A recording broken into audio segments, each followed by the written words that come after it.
The alarm clock's red numbers glowed 5 o'clock a.m. when William Parker's eyes opened. 60 years of waking before dawn had carved this ritual into his bones deeper than any conscious thought. His arthritic right hand reached automatically for the lamp switch fingers, stiff from a lifetime of gripping machinery in the cold Indiana mornings. The pain was familiar, almost comforting in its consistency. It meant he was still here, still breathing, still fighting. The trailer park was silent except for the hum of a distant highway. Bill sat on the edge of his narrow bed joints, protesting, and stared at the pile of medical bills on the nightstand. Blood pressure medication, arthritis treatment, cholesterol pills.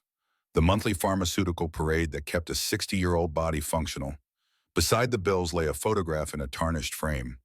David Parker, his son wearing dress blues. Marines, 2008. The boy had come home from Iraq with demons no medication could touch. Bill pushed himself to standing, moving through the trailer's cramped kitchenette with the careful navigation of a man who had memorized every inch of limited space. The coffee maker gurgled to life.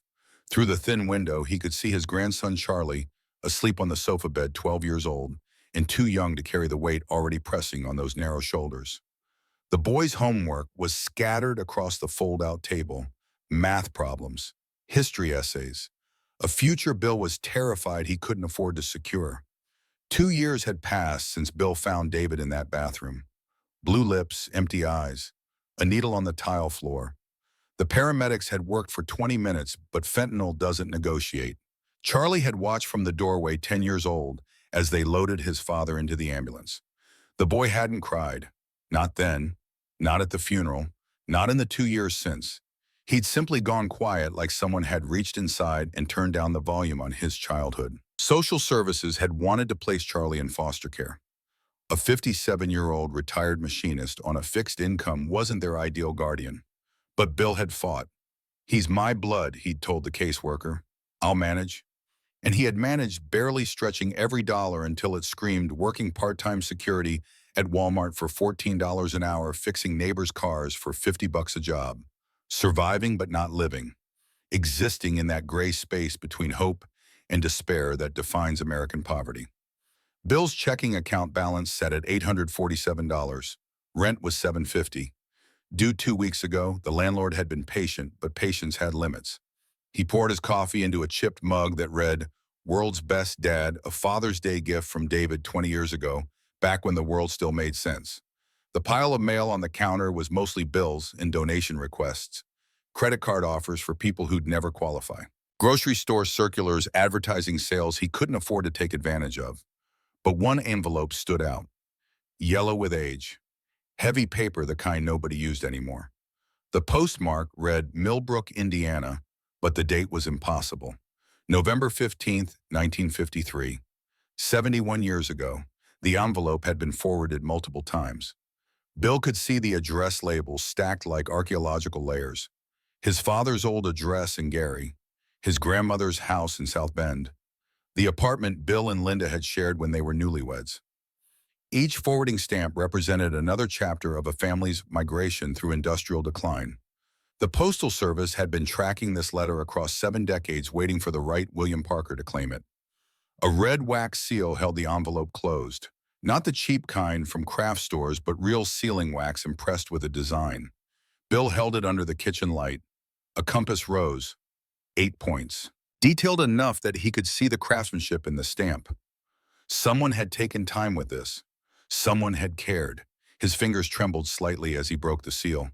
Inside the paper was thick, formal, the kind of stationery that announced importance.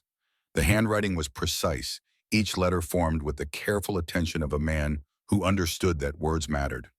November 15th, 1953, it began, to the rightful heir of the Ashford line.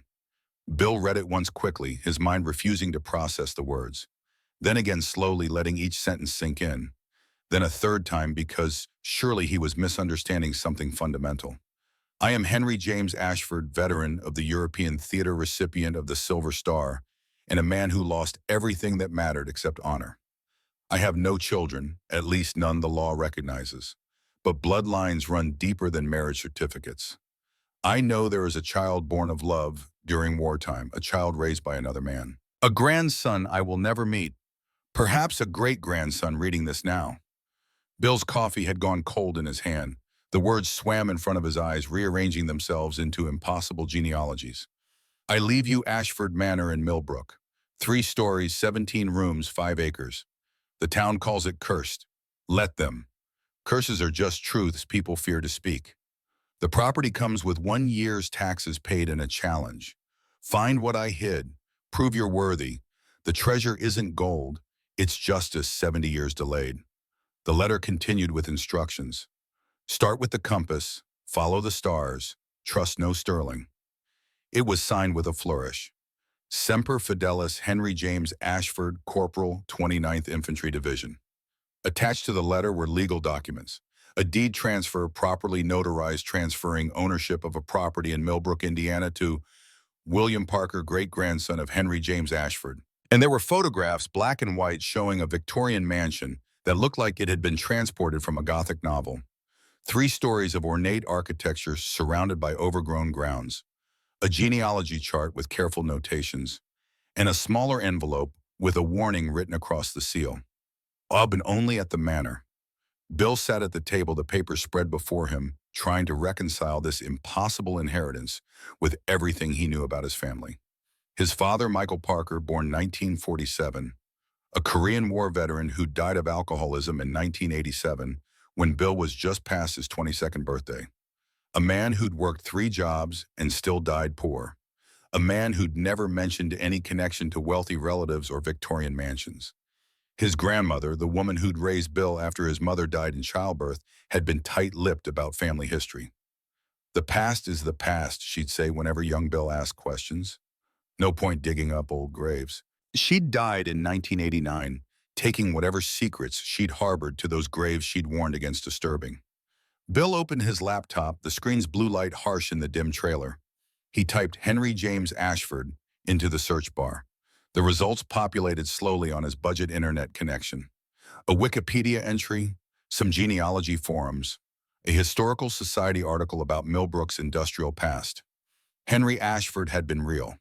Born 1922, enlisted 1943, served with the 29th Infantry Division, Normandy, Battle of the Bulge, awarded the Silver Star for Valor at St. Lo, returned home 1945 and partnered with another veteran, Robert Sterling, to found Ashford Sterling Manufacturing. The company had thrived through the late 1940s and early 1950s, producing industrial components for the post-war boom. Then in April 1953, Henry Ashford disappeared.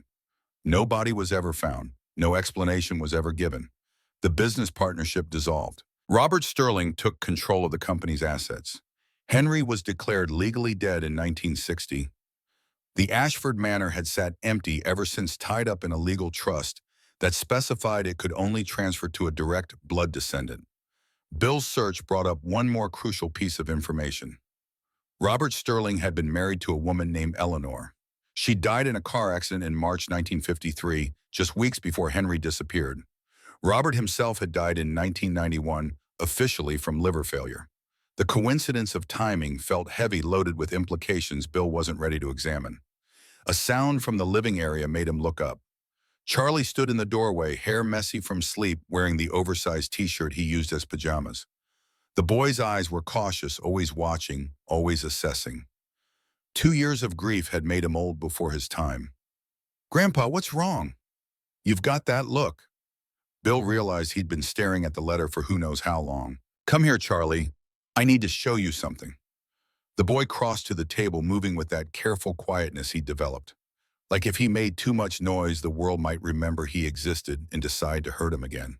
He looked at the yellowed paper, at the photographs of the mansion, at the genealogy chart with its mysterious notations.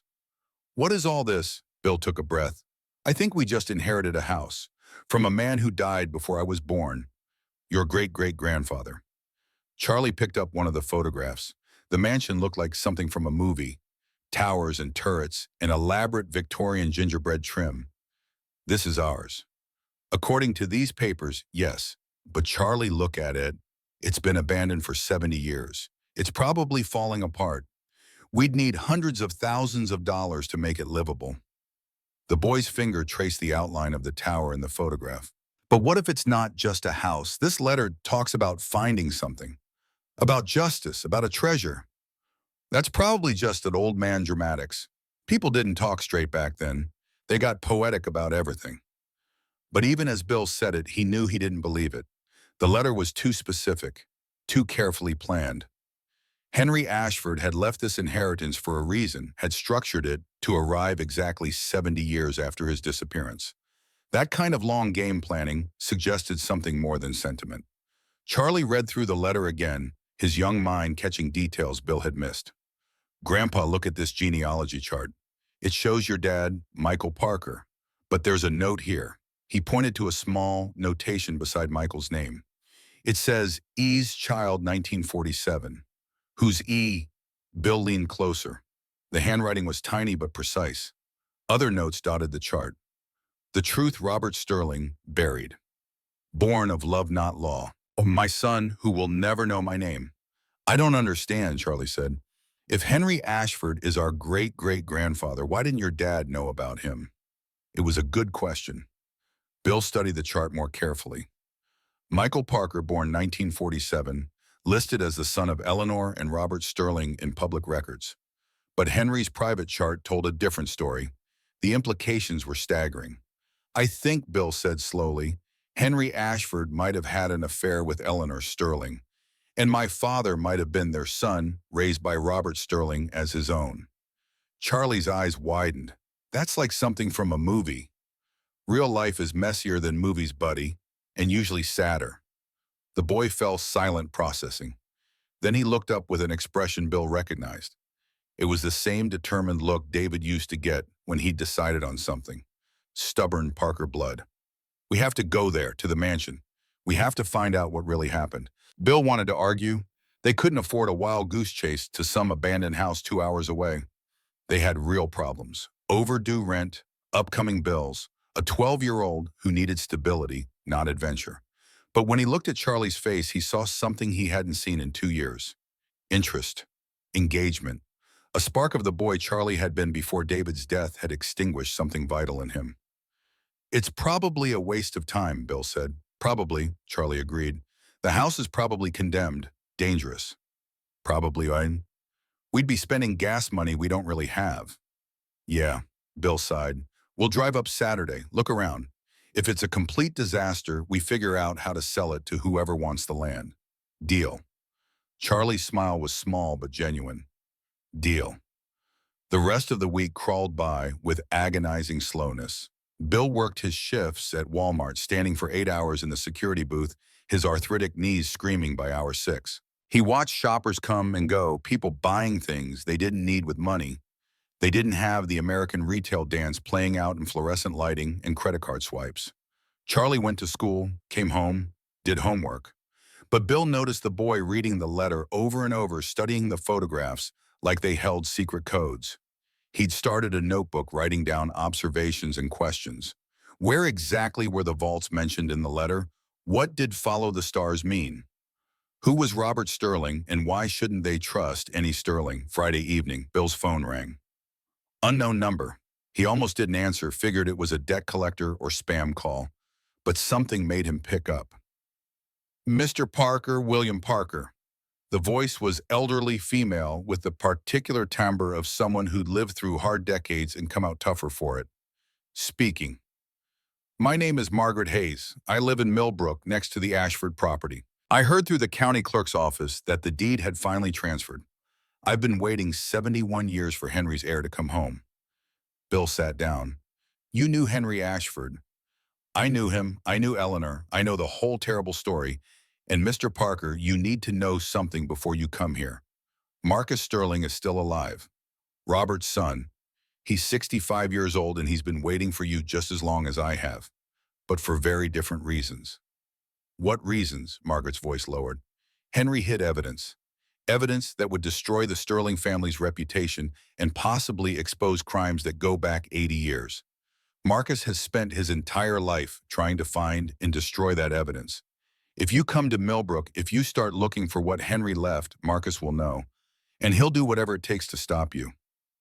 "Are you trying to scare me away?" No, I'm trying to prepare you. Henry was my brother's best friend, David Hayes. They served together. David didn't come home from the war. Henry spent the rest of his life trying to make sure David's sacrifice meant something. I made Henry a promise before he disappeared. I promised I'd help his heir when the time came. So I'm calling to tell you three things. Bill grabbed a pen. I'm listening.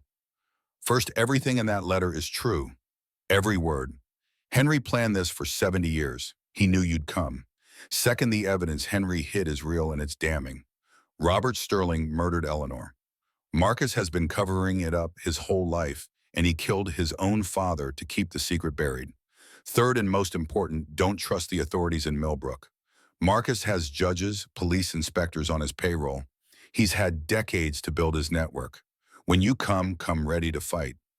Mrs. Hayes, I'm just a retired machinist with arthritis and a grandson to take care of. I'm not equipped to fight anybody. You're Henry's blood. That makes you stronger than you know. I'll see you when you arrive. Be careful, Mr. Parker. The Sterlings don't lose gracefully. She hung up before Bill could ask more questions. He sat staring at his phone, Margaret's warnings echoing in his mind. Charlie appeared in the doorway. Who was that? Someone who knew our great-great-grandfather. Someone who says this is more complicated than we thought. Is that going to stop us from going? Bill looked at his grandson. 12 years old, already acquainted with loss and disappointment, but still capable of hope, still willing to believe in mysteries and treasures, and justice delayed, but not denied. No, Bill said. We're still going, but we're going to be careful. Saturday morning arrived cold and gray. November in Indiana meant the death of autumn-winter not yet committed, but summer long gone. Bill loaded his pickup truck, the 2007 Ford, with 220,000 miles on it. He packed tools, flashlights, first aid kit, the habits of a practical man preparing for an impractical journey. Charlie brought his notebook, a camera borrowed from school, and a backpack full of snacks. The boy was vibrating with barely contained energy, the most animated Bill had seen him since David's funeral. They drove east on Route 37, leaving Indianapolis behind for the smaller roads that connected Indiana's dying industrial towns. The landscape was familiar in its decline. Closed factories with broken windows, gas stations that had become used car lots, diners with faded signs advertising breakfast specials from better decades. Charlie watched it all from the passenger seat, sketching in his notebook. It's sad, he said. All these towns look like they're waiting for something that's never coming back. That's exactly what they're doing, Bill said, waiting for the factories to reopen, for the wealth to return, for prosperity to trickle back down. But it doesn't work that way. Once a town dies, it stays dead. Is that what happened to Millbrook? Probably, we'll find out. The GPS took them off the highway onto county roads. The houses became sparser, the land more agricultural. Cornfields stretched to the horizon, harvested and dormant. Farmhouses sat back from the road, some maintained, some collapsing, slowly back into the earth. A green sign announced Millbrook. Population 1,847, down from 4,200 in its heyday, according to the faded historical marker. Main Street was a study in small-town decay. Half the storefronts were empty windows, papered over with outdated for lease signs. A hardware store hung on, a post office, a Baptist church with a sign proclaiming, God still loves Millbrook even if industry doesn't. One diner looked open, Betty's Place according to the neon sign. Bill pulled into the parking lot. Let's get directions and maybe some information. The diner's interior was aggressively 1970s. Orange vinyl booths, laminate tables, a jukebox in the corner that probably hadn't worked since Reagan was president. 3 customers sat at the counter, all men over 70, nursing coffee and arguing about local politics. The waitress was maybe 75, thin and sharp-eyed, moving with the efficient grace of someone who'd worked this room for decades. Her name tag read Betty. Help you, she asked, already holding a coffee pot. Coffee would be great, Bill said, and maybe some directions. We're looking for the Ashford Manor. Betty's hand paused mid-pour. The 3 men at the counter fell silent. The whole diner seemed to hold its breath. The Ashford place, Betty said carefully. Now that's a name I haven't heard in a while. What business you got there? I inherited it from Henry Ashford. Betty set the coffee pot down and really looked at Bill. Her eyes scanned his face, cataloging features, making connections. You related to Henry, his great-grandson, apparently. Well, I'll be damned. 70 years and the bloodline finally comes home. She turned to the men at the counter. Earl, you remember telling me your granddad worked at Ashford Sterling back in the day? One of the old men nodded. 40 years, right up until it all went to hell in 53. Betty poured Bill's coffee, then Charlie's orange wine juice. The Ashford place is east of town end of Elm Street. Big iron fence, you can't miss it. Been empty since before I was born. House is probably falling apart by now. Can you tell me anything about Henry Ashford? Betty exchanged glances with the old men. Some kind of silent conversation happened, the kind only possible between people who'd known each other for decades. Henry was before my time, Betty said, but my mother knew him. Said he was a good man. War hero, came back from France and tried to build something here. Partnered with Robert Sterling. For a while, things were good. Then Eleanor Sterling died, Henry disappeared, and the whole town sort of died with them. What happened to Eleanor? Car accident, brake failure on a mountain road. Or that's what the official report said. But my mother always thought it was suspicious. Eleanor's car was brand new. Brakes don't just fail on a new car. Charlie leaned forward.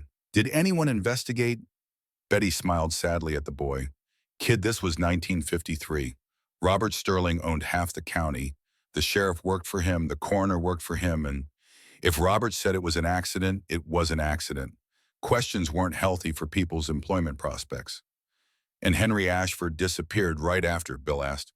About 3 weeks later. Left everything behind. His house, his business, stake, everything. Some folks thought he ran off with embezzled money. Others thought he just couldn't live with the grief. Nobody knows for sure. But I can tell you this. Betty's voice dropped.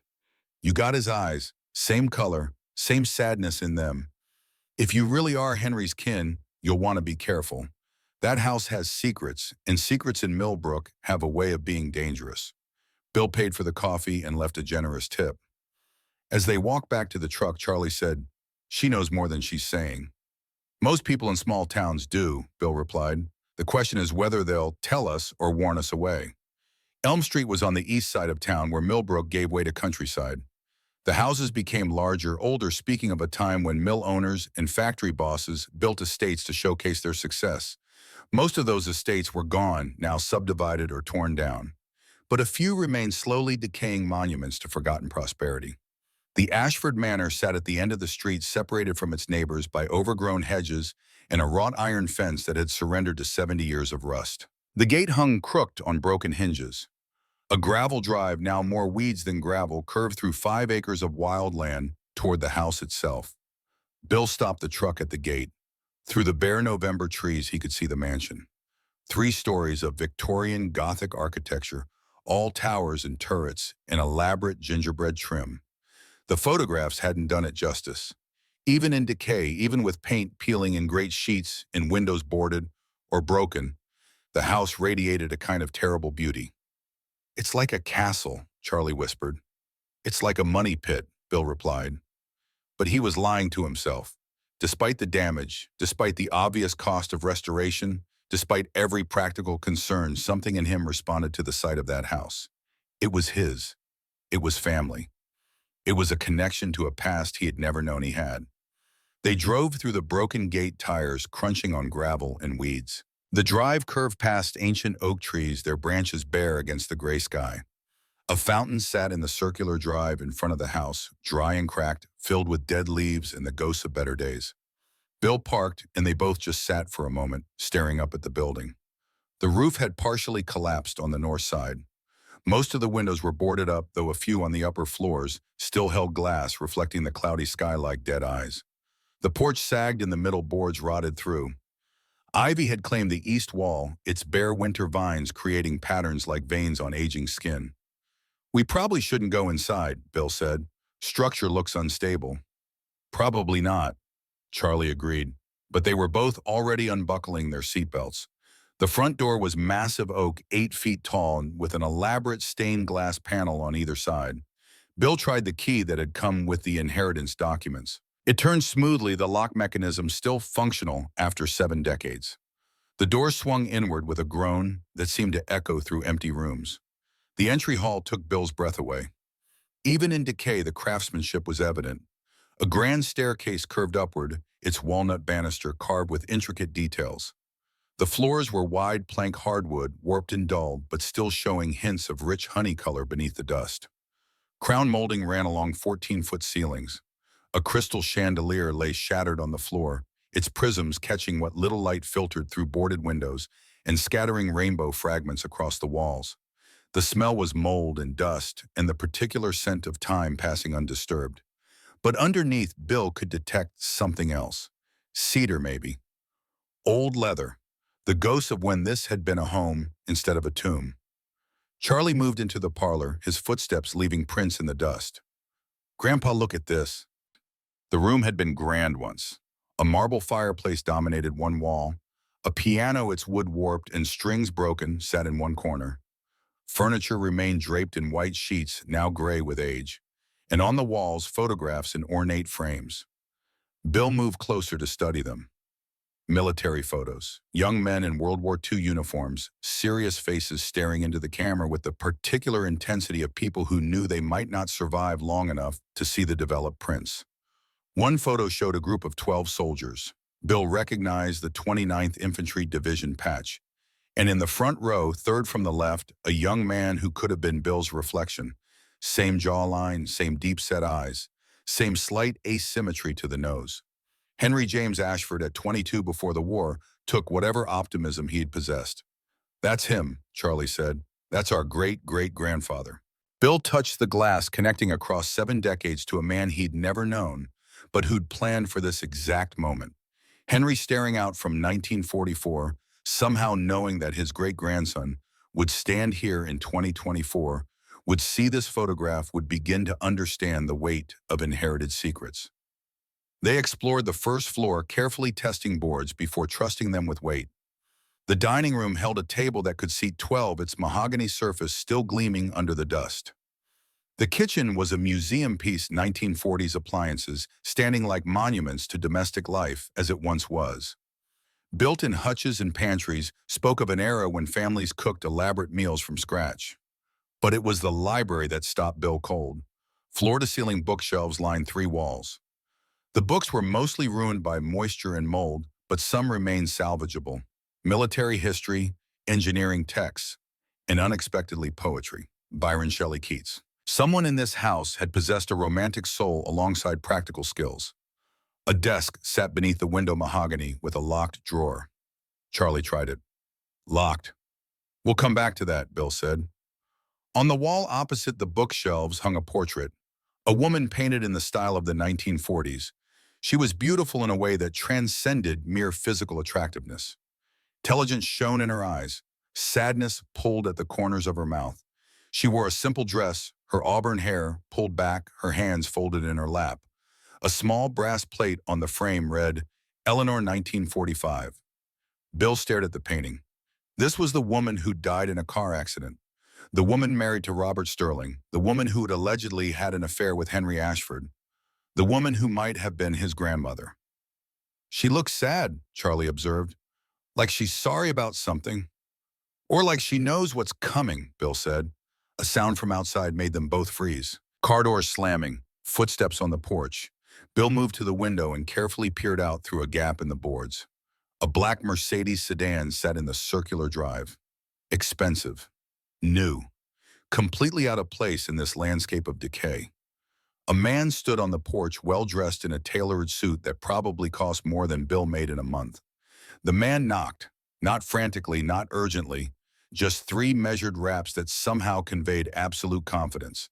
Bill looked at Charlie. "Stay behind me." He opened the door. The man on the porch was 65 or so tall, with the bearing of someone who'd spent time in the military.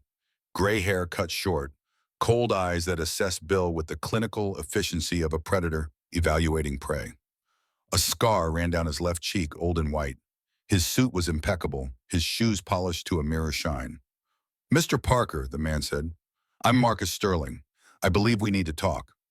Marcus Sterling stood in the doorway of the Ashford Manor like a man who'd finally cornered prey that had eluded him for decades.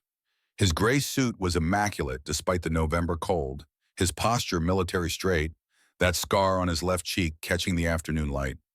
Bill had seen men like this before. Vietnam vets who'd come home with something fundamental broken inside, who'd learned that violence was a tool and morality was negotiable. "Mr. Parker," Marcus said again, his voice carrying the particular softness of truly dangerous men. "I realize this is unexpected, but I think you'll want to hear what I have to say." Bill kept his body between Marcus and the interior of the house where Charlie waited. Every instinct, honed by 60 years of working-class survival, screamed danger. "Margaret Hayes called me. She warned me you'd be coming." Marcus's smile didn't reach his eyes. "I'm sure she did. Millbrook has long memories and old grudges. May I come in? I promise I'm not here to threaten anyone. I'm here with a business proposition. We can talk on the porch." "Fair enough." Marcus gestured to the rotting boards. "Though I'm not worried this structure is safe even for that. This house has been condemned 3 times in the past 20 years. Only the legal trust kept it from being demolished." Bill stepped outside, pulling the door closed behind him. Through the wavy glass of the sidelights, he could see Charlie's silhouette, the boy watching and waiting. "What do you want, Mr. Sterling?"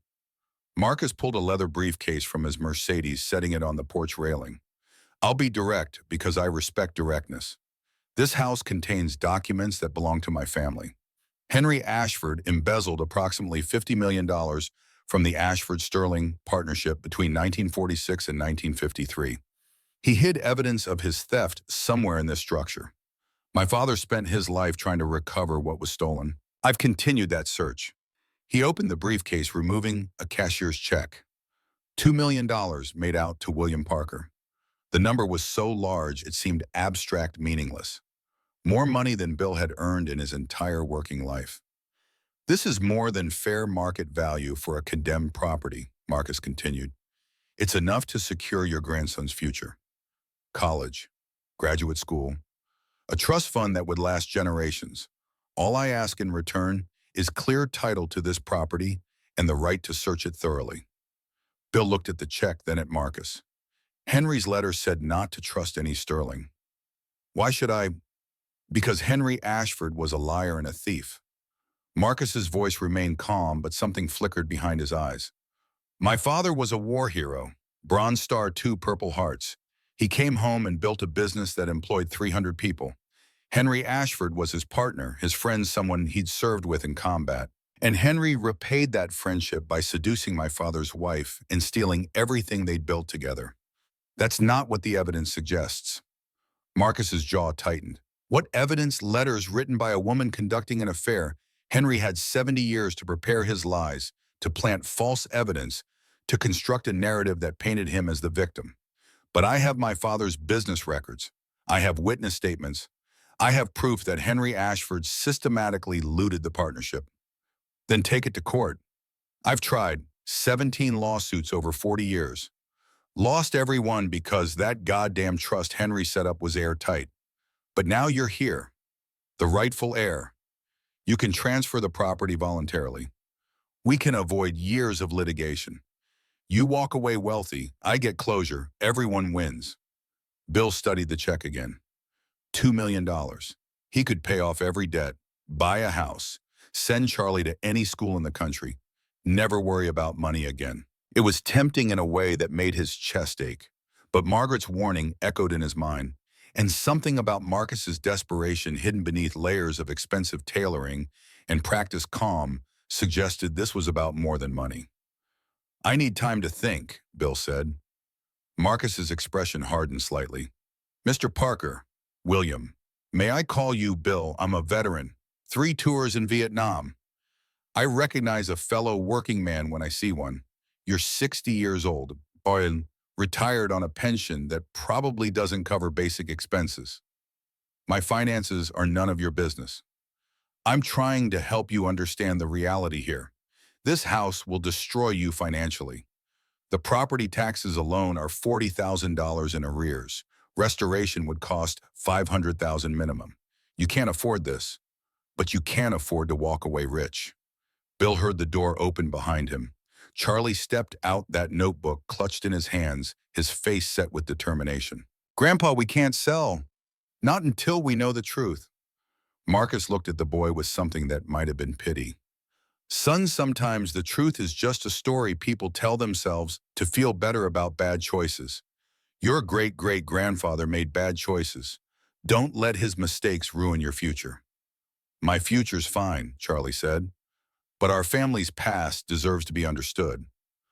Brave words from a 12-year-old who doesn't understand what poverty really means. Marcus returned his attention to Bill. I've been patient. I've waited decades.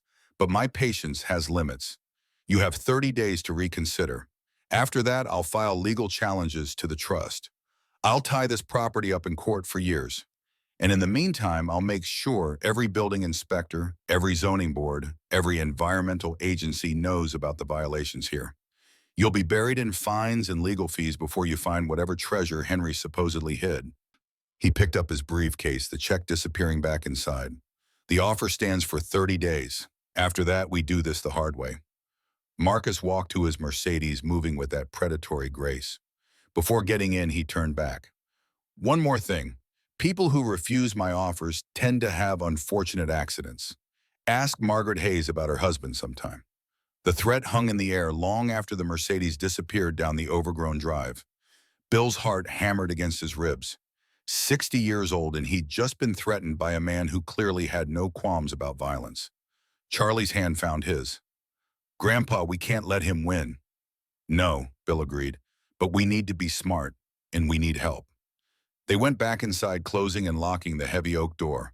Bill pulled out his phone, calling the number Margaret Hayes had given him. She answered on the second ring. He came, didn't he? She said without preamble. How did you know?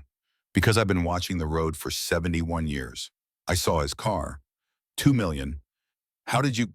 It's what he offered the Washington family in '95. And the Thompsons in 2003. Always $2 million.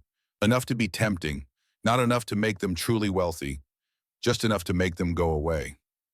Bill sank into a dusty chair in the parlor. He threatened us, said people who refuse him have accidents, said to ask you about your husband. Margaret's silence was heavy. When she spoke again, her voice carried the weight of decades. Thomas died in 1985. Tractor rollover, brake failure. The sheriff ruled it accidental, but Thomas's tractor was new. He just had it serviced. And 3 days before he died, he told me he'd found something in the old Sterling manufacturing building. Documents that proved Robert Sterling was the embezzler, not Henry. What happened to the documents? Someone broke into our house the night Thomas died. While I was at the hospital watching him die, someone searched our home and took everything Thomas had found. No evidence, no proof, just my certainty and my grief. Bill looked at Charlie, who was listening intently. The boy was too young to hear these things, to learn that the world contained men who killed over secrets. But maybe that was a lesson everyone needed to learn eventually. Mrs. Hayes, I need your help. I need to understand what Henry hid and how to find it before Sterling makes good on his threats. Come to my house tonight. I have things to show you, things I've been saving for 70 years. Margaret Hayes lived in a small Victorian cottage next to the Ashford property, separated by an overgrown hedge that had once been carefully maintained. Her home was neat, preserved like a museum of mid-century American life. Doilies on furniture, photographs in silver frames. The particular smell of old houses where everything had its place. She was smaller than Bill expected, barely 5 feet tall, with white hair pulled into a severe bun. But her eyes were sharp, assessing missing nothing. She studied Bill's face when she opened the door. You have his eyes, she said. Henry's eyes, same color, same sadness. Come in. The living room was dominated by a wall of file cabinets. Decades of careful documentation, Margaret explained. Everything she could find about the Sterlings, about Henry, about the partnership. Newspaper clippings, court records, interview transcripts. A lifetime of amateur investigation. I was 6 years old when Eleanor died, Margaret said, settling into a worn armchair. But I remember her. She was beautiful and kind and trapped. My older brother David was Henry's best friend. They enlisted together, fought together. David died at the Battle of the Bulge in December 1944. Henry came home and promised to look after our family. She opened a file box, removing a leather-bound album. Inside were photographs Bill hadn't seen in the manor. Eleanor and Margaret as young women, arms around each other, laughing. Henry and David in uniform, looking impossibly young. Robert Sterling, severe even in his 20s, standing apart from the others. Eleanor married Robert in 1942, Margaret continued, before either of them shipped out. It was arranged by their families. Robert's people had money. Eleanor's didn't. When the men came home from the war, Robert and Henry started the partnership. Eleanor and Henry fell in love. Charlie leaned forward, and she got pregnant with Bill's grandfather, Michael, born June 1947. Robert claimed him as his own. Eleanor led him to avoid scandal to protect Henry's business reputation. They continued their affair in secret for 6 years. The manor was their refuge. Robert never came here, said it was too old-fashioned for his tastes. So Eleanor spent her days here with Henry, building a life they could never claim publicly. Margaret pulled out a letter yellowed with age, the paper thin as tissue. This is the last letter Eleanor wrote to me, March 14th, 1953, the day before she died. Bill read it aloud, his voice catching on the words. Dearest Margaret, if anything happens to me, know this. Robert knows I plan to leave. He's threatened me. He says he'll ruin. Henry claimed Henry seduced me to steal the business, destroy both our reputations. I'm not afraid for myself, but I fear for my son, and I fear Robert's rage. If I die unexpectedly, it wasn't an accident. Promise me you'll tell the truth when the time comes. The letter was dated March 14th, 1953. Eleanor died March 15th. Brake failure on a mountain road. Investigated and closed within 24 hours. The police report is in here too, Margaret said, opening another file. Official cause, mechanical failure, accidental death. But look at this. She produced a second document. A private investigator's report commissioned by Henry in April 1953. The PII had interviewed Eleanor's mechanic who swore he'd serviced her car on March 12th and the brakes were perfect. He'd examined the wreckage and found evidence the brake lines had been cut, not worn through naturally. Henry took this to the sheriff, Margaret said. The sheriff was on Robert Sterling's payroll. He refused to reopen the investigation. Said Henry was a jealous lover making wild accusations. Threatened to arrest Henry for filing false reports. Bill spread the documents across Margaret's coffee table.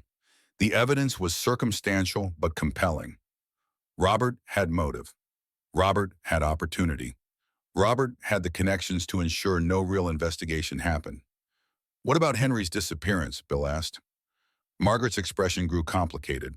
Henry came to see me on April 3rd, 1953. He was carrying a bag, looked like he'd been up for days. He said he confronted Robert with the evidence, demanded Robert confess to Eleanor's murder. Robert laughed at him. Said he'd destroy Henry if Henry went public, would claim Henry killed Eleanor in a jealous rage. So Henry ran. Henry was strategic. He told me he was going to disappear, let everyone think he'd fled with stolen money. He said it would buy time, that eventually the truth would come out when the right person came looking. He made me promise to keep watch over the property to help his heir when they finally arrived. She looked at Bill with those sharp eyes. He knew about you. Specifically, he'd been tracking Michael's life from a distance. He knew Michael had a son named William. He knew you'd struggle because Robert would make sure Michael never inherited anything. This whole elaborate plan, the vaults, the 70-year delay, all of it was designed to bring you here at exactly the right moment. Charlie had been quiet, absorbing everything. Now he spoke.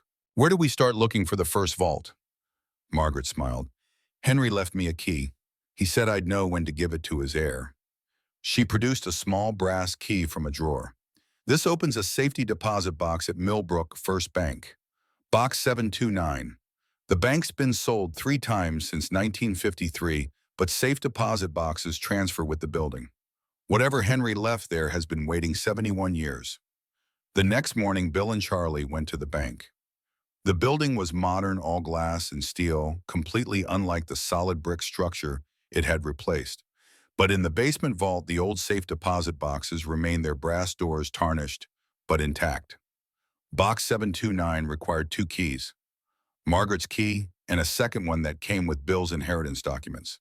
The bank manager, a nervous young woman who'd clearly received a call from someone powerful, watched them with poorly concealed anxiety. I need to note that there's been a legal inquiry about this box, she said. Mr. Marcus Sterling has filed paperwork claiming potential claim to its contents. Marcus Sterling has no claim to anything that's mine, Bill said firmly. The box slid out smoothly despite its age. Inside was a leather portfolio sealed with wax. Bill's hands shook as he broke the seal. The portfolio contained 3 items. First, a map, hand-drawn showing the Ashford Manor in meticulous detail, including rooms that didn't appear on any official blueprint. 4 locations were marked with compass rose symbols. Vault 1, Vault 2, Vault 3, the heart. Second, a letter in Henry's handwriting. To my heir, this is the first step. Follow the compass rose. Each vault contains evidence and the key to the next. The full truth lives in the heart, but you must earn it step by step, proving you're worthy of this burden. The first vault is in the library behind the fireplace. The combination is Eleanor's birthday, July 11th, 40.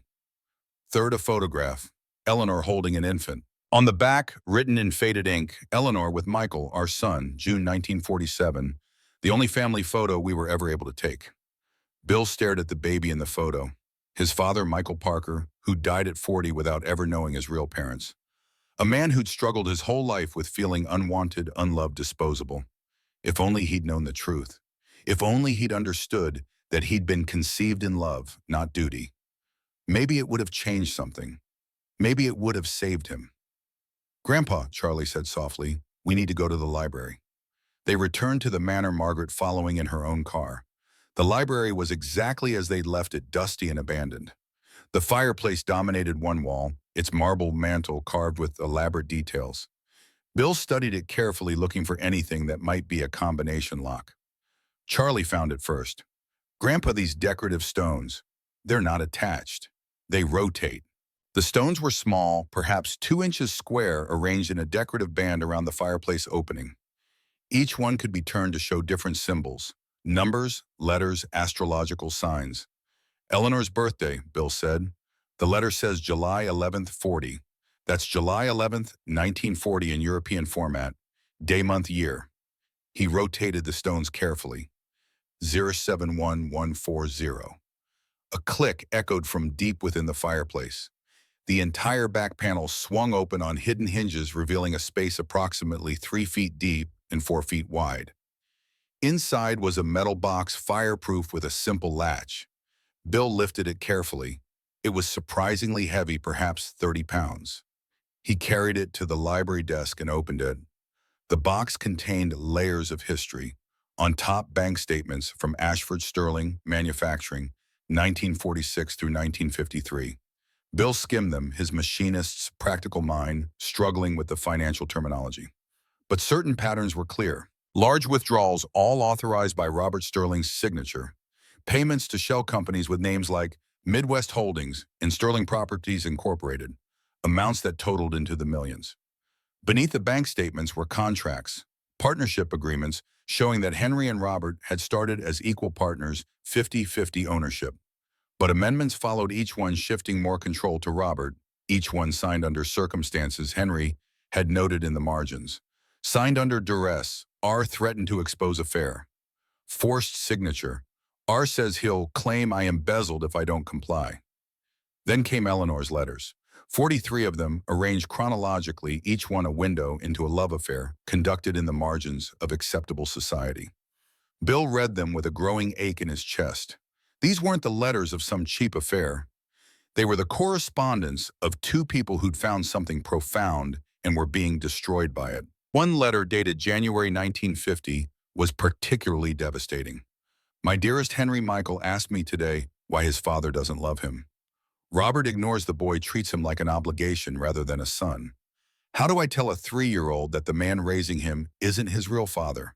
That his real father watches from a distance, loving him desperately, but unable to claim him? This lie is destroying all of us. But I see no way out that doesn't destroy us worse.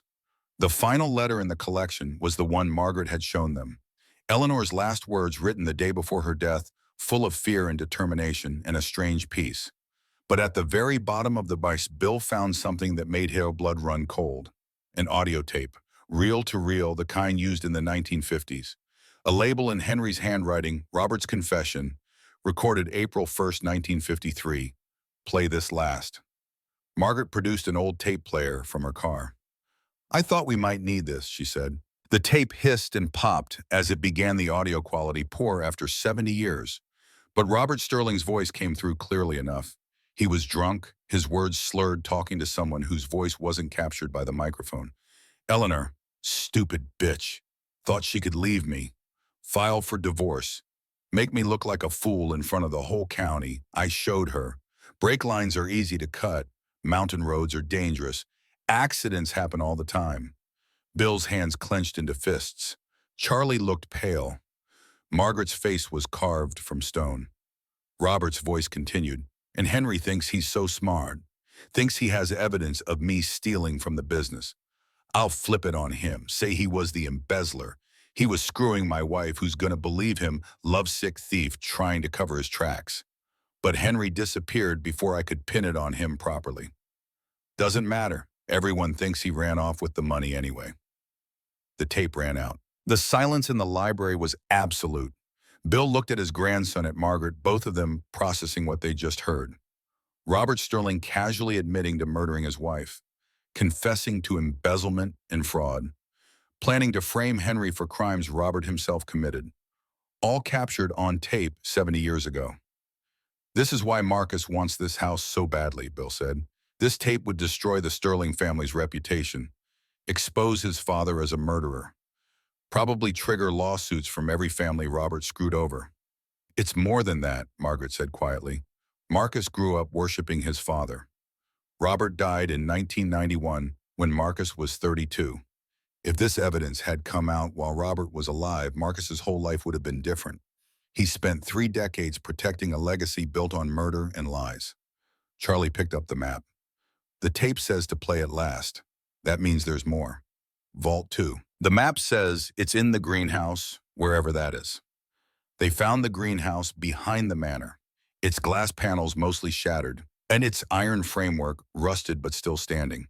Inside, nature had reclaimed the space. Vines climbed everywhere. A fountain in the center had cracked its basin, filled with decades of fallen leaves. But the compass rose symbol on the map pointed clearly to the fountain base. Bill examined it, finding an inscription worn almost smooth by time. E+H, our secret garden, 1946. The fountain was marble circular, approximately 4 feet in diameter. Bill tapped it, hearing a hollow sound. Not solid stone, but hollow underneath. He and Charlie worked together, finding handholds lifting. The fountain base rose on a mechanism that still functioned after 70 years, revealing a cylindrical chamber, perhaps 6 feet deep. Inside was another metal container, this one shaped like a military footlocker. Inside the footlocker were Henry's war souvenirs, his uniform, his medals, combat journal from 1944 and 1945, photographs of his unit young men who'd barely survived Normandy, but also Eleanor's diary, a leather-bound book covering the years 1945 through 1953. Her private thoughts, her fears, her love, all preserved in careful handwriting that grew more desperate as the years passed. Bill read select entries aloud. June 1945. Met Robert's new partner today, Henry Ashford, a veteran like Robert, but different. Robert came home wanting conquest. Henry came home wanting peace. When Henry looked at me, I felt seen for the first time in my marriage. September 1946. I'm pregnant. The child is Henry's. I know this with absolute certainty. Robert and I rarely. He's not interested in me that way. But the timing works for Robert to believe it's his. Henry wants me to leave Robert, raise our child together. But I can't. The scandal would destroy Henry's business, ruin our child's future. I'll stay. I'll let Robert claim my baby. It's the only way to protect everyone I love. March 14th, 1953. I told Robert I'm leaving, showed him divorce papers. He became violent, hit me for the first time ever. Said he'd destroy Henry's claim. Henry seduced me to steal the business, make sure our son hates Henry forever. I'm not afraid.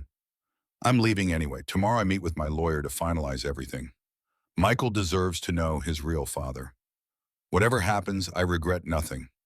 Loving Henry was the one true thing in my false life. The entry was dated one day before Eleanor died.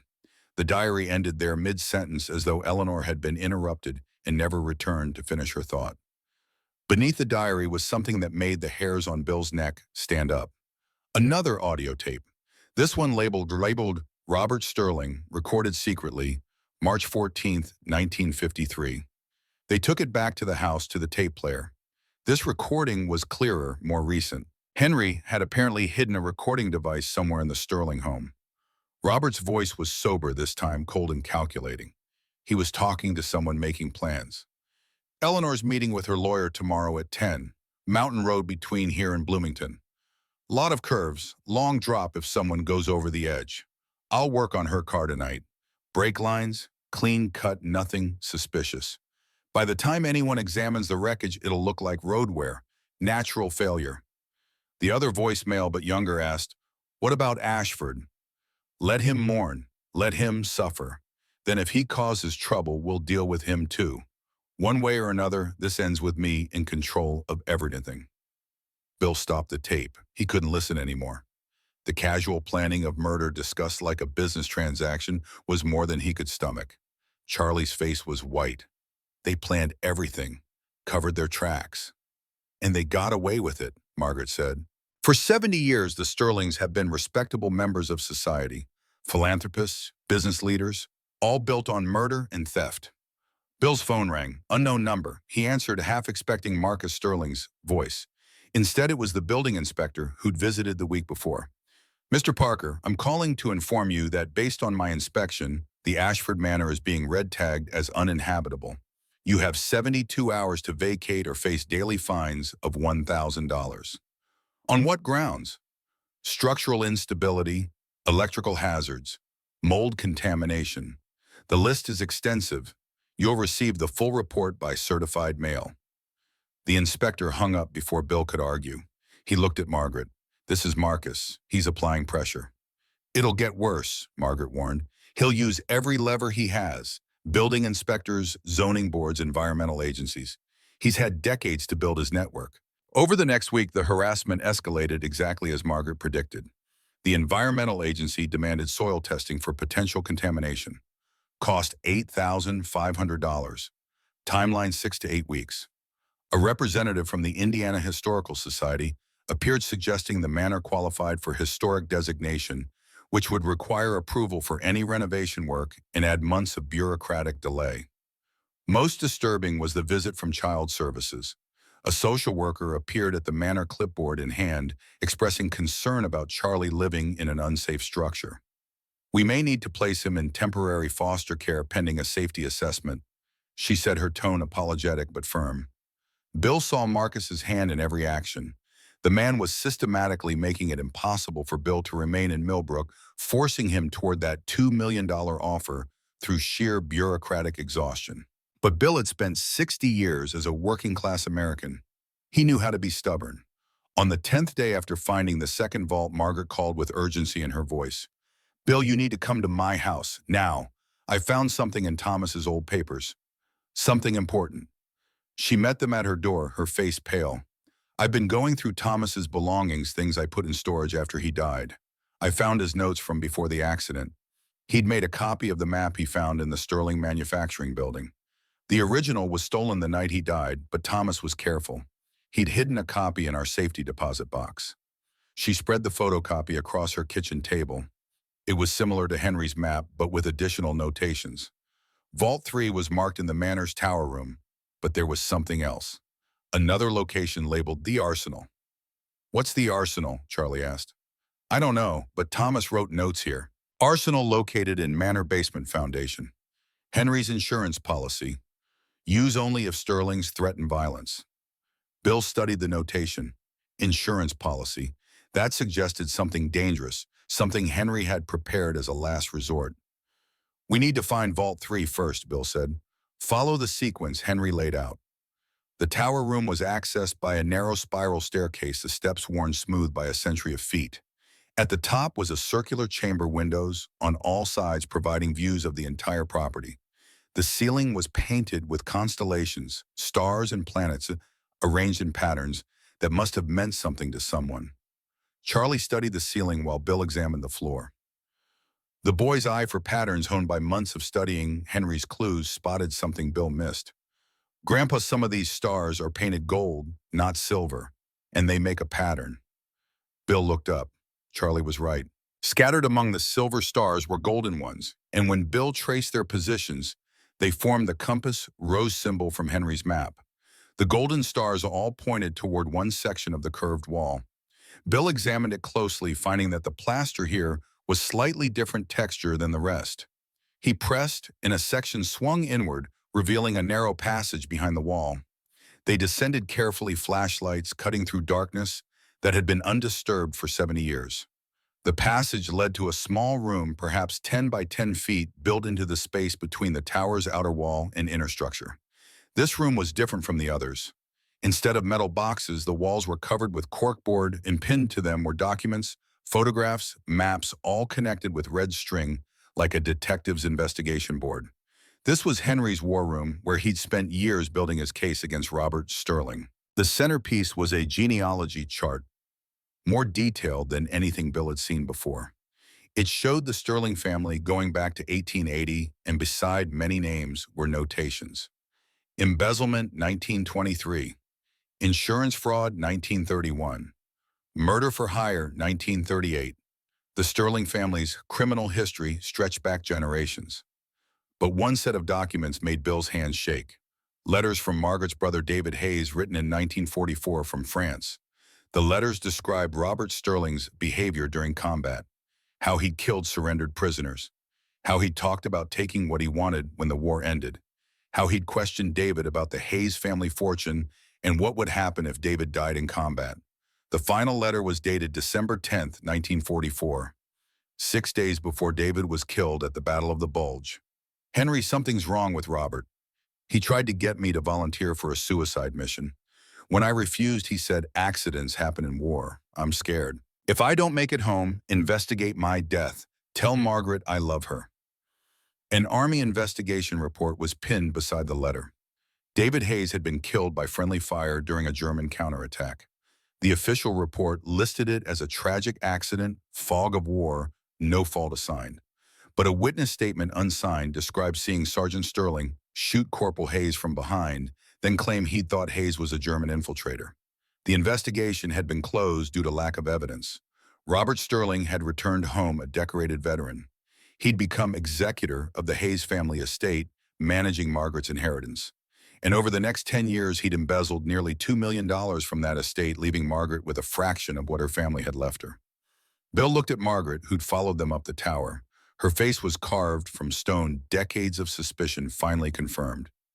He killed David, she whispered. For money. For my family's fortune. And he got away with it, Bill said.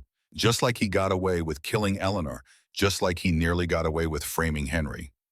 The room contained one more crucial document, a map to the arsenal with detailed instructions.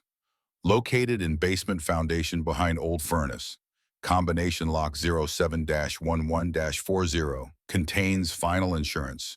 Use only if Sterling family threatens direct violence. Will destroy them, but also expose everything. As Bill studied the map, his phone buzzed. A text from an unknown number. You have 24 hours to accept my offer. After that, unfortunate things may happen. Accidents, like your son's overdose. Easy to arrange, easy to cover up. Think about Charlie, Marcus Sterling. Bill showed the message to Margaret and Charlie. The threat was clear and immediate. Marcus wasn't going to wait anymore. We need to go to the arsenal tonight, Bill said, and then we're going to end this. The basement was accessed through the kitchen, stone steps leading down into darkness that smelled of earth and decay. Bill's flashlight revealed a space that ran the length of the house with a ceiling so low he had to duck. An ancient furnace dominated one corner, its bulk like some industrial-age monster sleeping in the shadows. Behind the furnace, exactly as Thomas's map indicated, was a section of wall that looked different from the rest. Newer mortar, different colored brick. Bill examined it closely and found what he was looking for. A combination lock hidden behind a loose brick, its face still gleaming despite 7 decades underground. Eleanor's birthday, 071140. The lock clicked open. Bill pulled and the entire wall section swung outward on hidden hinges. Beyond was a room perhaps 8 by 8 feet, lined with metal filing cabinets and shelves.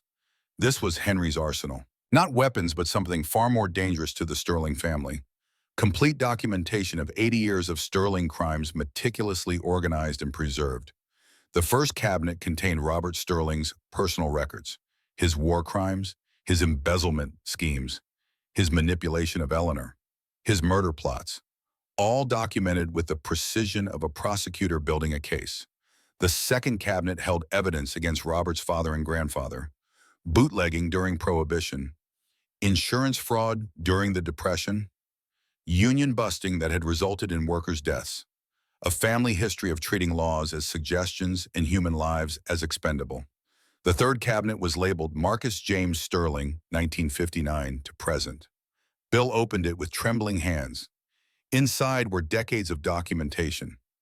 Marcus's harassment campaigns against property owners, his bribery of public officials, his use of legal systems to steal from working families, and most damning evidence that Marcus had killed his own father in 1991.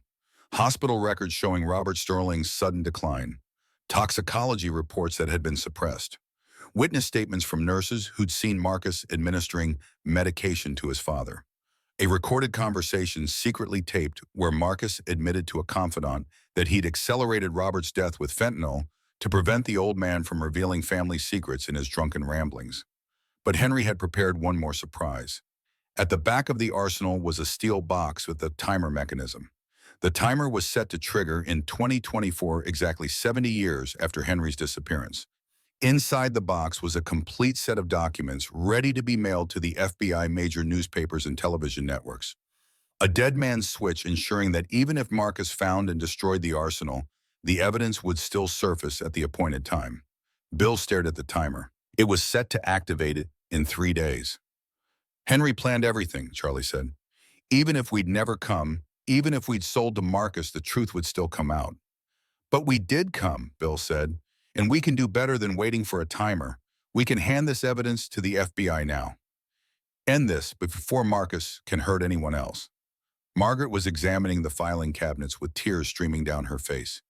71 years. I've waited 71 years to see proof that David was murdered, that Thomas was murdered, that I wasn't crazy, wasn't paranoid, wasn't making up conspiracies. It was all real, all true. A sound from upstairs made them all freeze. Footsteps, heavy, multiple people. Bill's phone buzzed again. Another text from Marcus. I know you're in the basement. I know you found the arsenal. Come up now and we can still make a deal. Refuse and none of you leave that house alive. Bill looked at Charlie, fear and determination warring in his chest. He'd survived 60 years of hardship, but he'd never faced a man who'd killed multiple times and clearly had no intention of stopping. Grandpa, Charlie whispered, Margaret said Henry set up something with the FBI, some kind of code. Margaret nodded. Ashford 29, his unit number from the war. If I call the FBI field office in Indianapolis and say those words, agents are supposed to respond immediately. Henry arranged it 70 years ago as a failsafe. Do it, Bill said. Do it now. Margaret pulled out her phone, but before she could dial, Marcus Sterling appeared at the top of the basement stairs. He had 2 men with him, both carrying weapons, both with the hard eyes of people who'd done violence before and would do it again. Don't bother calling, Marcus said. I've been jamming cell signals in this area for the past hour. Nobody's calling anyone. He descended the stairs slowly, his expensive shoes clicking on stone. Mr. Parker, Margaret, and young Charlie. I'd hoped it wouldn't come to this. I really did, but you've left me no choice. Bill stepped in front of Charlie. You can't kill all 3 of us and claim it was self-defense. Can I? 3 trespassers in a condemned building, armed and dangerous. I had to defend myself. The sheriff will write it up exactly the way I tell him to, just like he did with Eleanor. Just like he did with Thomas Hayes. Marcus reached the bottom of the stairs, his eyes fixed on the open arsenal. 70 years. Do you know how many times I've searched this house? How many engineers I've hired to examine the structure? How much money I've spent trying to find what you found in 2 weeks? Maybe because we're family, Bill said. Maybe because Henry designed this for us, not for you. Family, Marcus spat the word like a curse. Henry Ashford destroyed my family, made my father a murderer, made me grow up worshiping a monster. And when I finally learned the truth, when my father drunkenly confessed everything before he died, I realized the only way to save our family name was to bury the evidence forever. I gave him peace with fentanyl, something he didn't deserve, but I provided anyway. So you killed him, Margaret said. Killed your own father. I gave him mercy. He was dying anyway. Liver failure. I just accelerated it to protect the Sterling legacy, because that's what sons do. We protect our families even from themselves. Marcus gestured to his men. Search the arsenal. Take everything. We burn it all tonight. But as his men moved forward, a sound echoed through the basement. Sirens, multiple vehicles, the unmistakable rumble of heavy law enforcement response. Marcus's face went white. That's impossible. I jammed the signals. Charlie held up a small device, grinning. You jam cell phones, but this is an emergency beacon. Henry hid it in the arsenal with instructions. Press the button, and it sends a distress signal that can't be jammed. I pressed it 10 minutes ago when you were still upstairs. The basement filled with law enforcement, FBI agents, state police, even local officers who'd been bought by Sterling money for decades, but who couldn't ignore a federal response. Special Agent Sarah Chen led the team, her credentials already out. Marcus Sterling, you're under arrest for conspiracy, extortion, and attempted murder. Gentlemen, drop your weapons. Marcus's men complied immediately, their loyalty extending only as far as their paychecks. But Marcus himself stood frozen, staring at the arsenal that represented his family's destruction. This can't be happening, he whispered. I've been so careful, so patient. 70 years, Bill said. Henry was patient too, and he was smarter than you. As agents handcuffed Marcus and led him up the stairs, the man turned back one last time. I'm sorry, for what it's worth, I'm sorry. My father poisoned everything he touched, including me. I spent my whole life trying to protect a legacy that wasn't worth protecting. You win, Parker. Henry wins. Maybe that's justice. Then he was gone, and Bill was left standing in the arsenal with Charlie and Margaret, surrounded by evidence of crimes that span generations. Agent Chen approached her, expression professional, but not unsympathetic. Mr. Parker, we're going to need to take custody of all this evidence. But I want you to know, based on what I'm seeing here, we'll be opening investigations into dozens of Sterling crimes. This is going to be one of the largest white-collar crime cases in Indiana history. What about us? Bill asked. The house, the inheritance, all yours, legally obtained, properly transferred. And once we verify the sources of the money in Henry's accounts, that's yours too. Preliminary examination suggests approximately $900 million in legitimate assets accumulated over decades of careful investment. $900 million. The number was so large it didn't feel real. Bill looked at Charlie, whose eyes were wide with shock. Grandpa, the boy said, we're rich. We're secure, Bill corrected. There's a difference, Agent Chen smiled. I'd like to talk to you about consulting for the Bureau. We've identified a pattern of wealthy families using legal harassment to steal property from working people. Your experience could help us stop them. Bill thought about it. 60 years old, a retired machinist who'd stumbled into a mystery that changed his life. Maybe he had more to contribute than he'd thought. I'll consider it, he said. As law enforcement cleared the house, cataloging evidence and arresting Marcus's associates, Bill and Charlie and Margaret stood on the front porch watching the sun set behind the manor's towers. The house that had seemed like a burden 3 weeks ago now felt like home, like possibility, like justice finally served. What happens now? Charlie asked. Bill put his arm around his grandson. Now we live. We use this gift to build something good. We help families like ours who've been crushed by people like the Sterlings. We make sure Henry and Eleanor's sacrifice meant something. Margaret smiled. Henry would like that. He always believed in redemption, in second chances, in the idea that love and justice could triumph if you were patient enough. 70 years is pretty patient, Charlie observed, but worth it, Bill said. Some things are worth waiting for.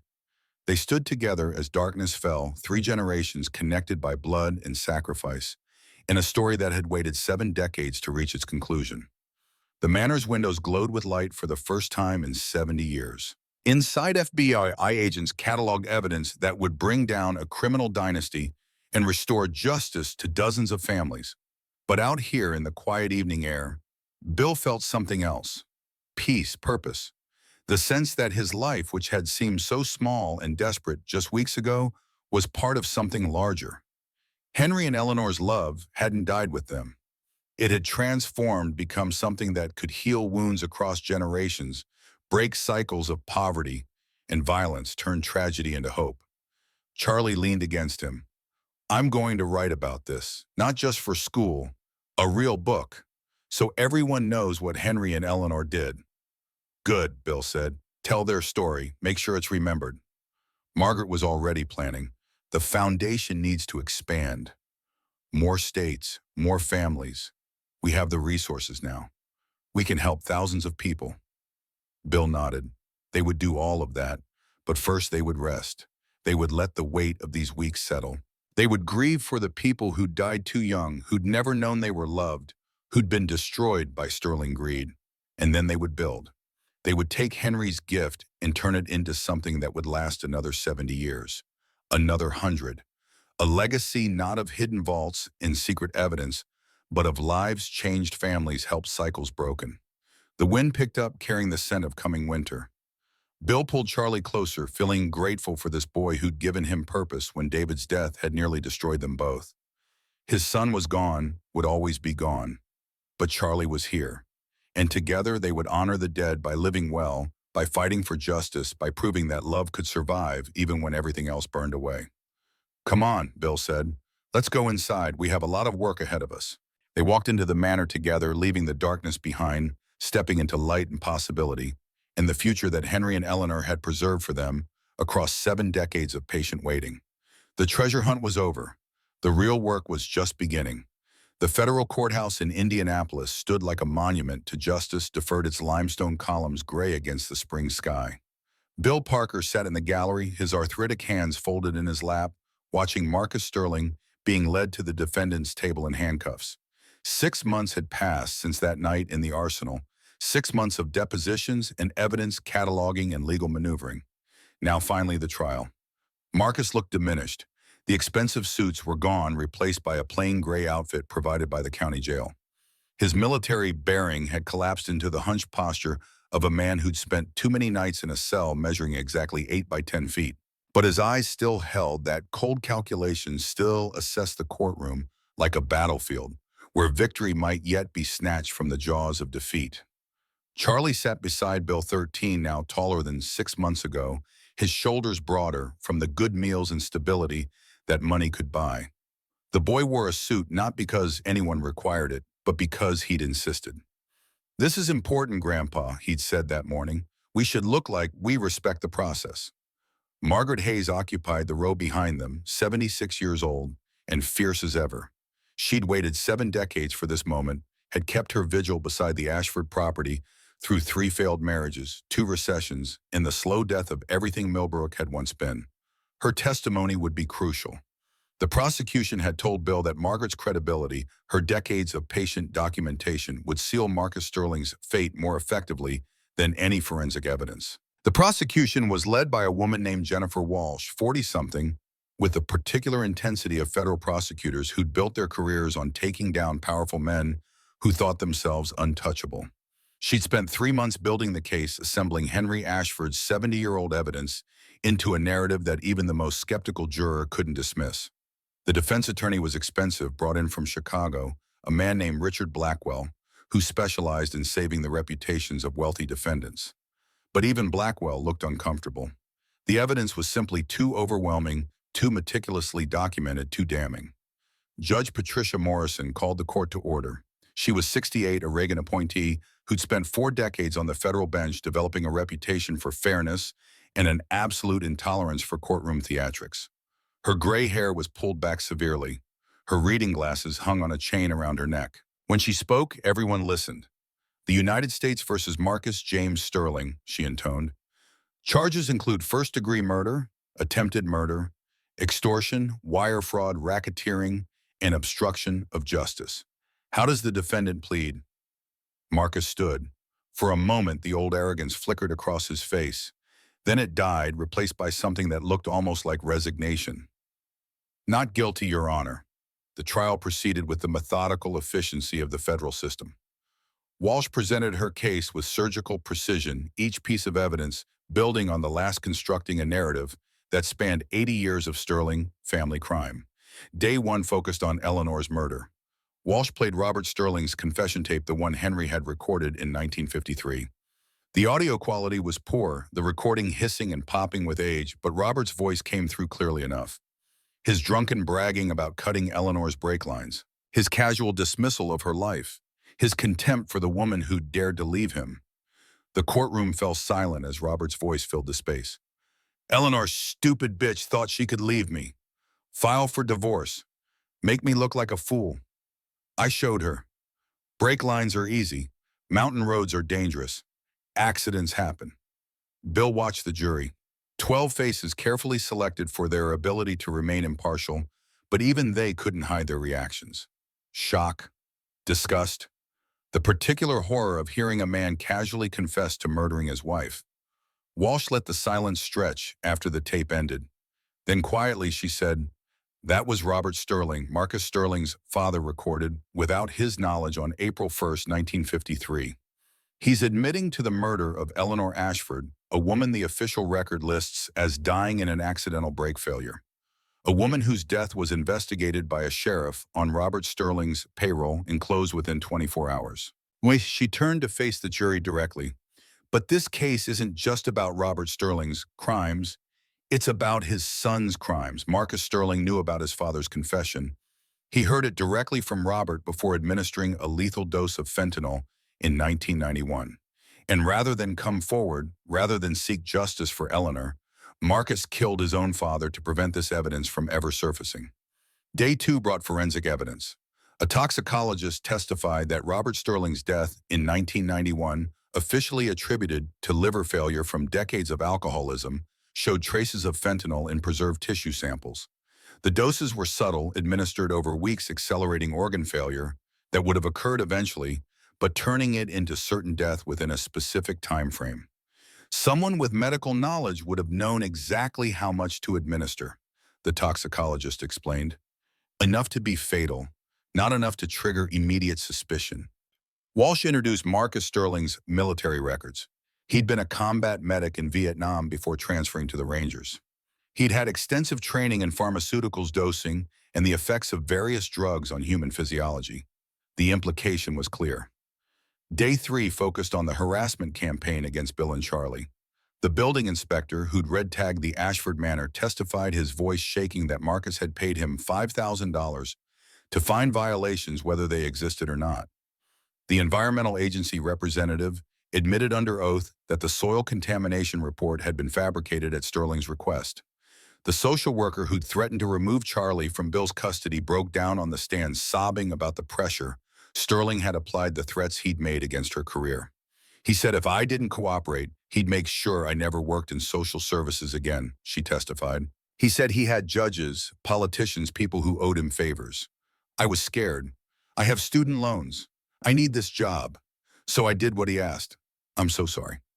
Day four brought Margaret Hayes to the stand. She walked to the witness box with her head high, dressed in a simple blue dress, her white hair perfectly arranged. Walsh approached her gently. "Mrs. Hayes, you've lived in Millbrook your entire life, is that correct?" 76 years, Margaret confirmed. "Born there, probably die there. And you knew Henry Ashford personally?" "I did. He was my older brother's best friend. David Hayes. They served together in the 29th Infantry Division. David was killed at the Battle of the Bulge. Henry came home and looked after our family. He was like a brother to me." "And you knew Eleanor Sterling?" Margaret's face softened. "Eleanor was my best friend. We grew up together. She was kind and intelligent and trapped in a marriage to a monster." "Objection," Blackwell said. "Characterization." "Sustained," Judge Morrison said. "The witness will stick to facts." Margaret nodded. "Eleanor married Robert Sterling in 1942. It was arranged by their families. Robert's family had money. Eleanor's didn't. After the war, when Henry came home and partnered with Robert in business, Eleanor and Henry fell in love. It was impossible to miss if you knew them, the way they looked at each other." "Did Eleanor tell you about the affair?" "She did. She was torn up about it. She didn't want to hurt anyone, but she couldn't help loving Henry. When she got pregnant in 1946, she knew the child was Henry's. But she let Robert claim the baby, to avoid scandal, to protect everyone. Walsh introduced Eleanor's letters into evidence. 43 letters written between 1945 and 1953, each one a testament to love that couldn't be lived openly. Margaret had preserved them, kept them safe for 7 decades, waiting for the moment when they could finally tell Eleanor's story. Walsh read one aloud. March 10th, 1953. My dearest Henry, Robert knows. I don't know how, but he knows everything. He's threatened to destroy you, claim you seduced me to steal the business, ruin both our reputations. I told him I'm leaving anyway. I can't live this lie anymore. Michael deserves to know his real father. Robert said if I leave, I'll regret it. I'm afraid, Henry, not for myself, for you, for our son. If anything happens, promise me you'll protect Michael. Promise me you'll expose Robert eventually. The letter was dated 5 days before Eleanor died. The connection was impossible to miss.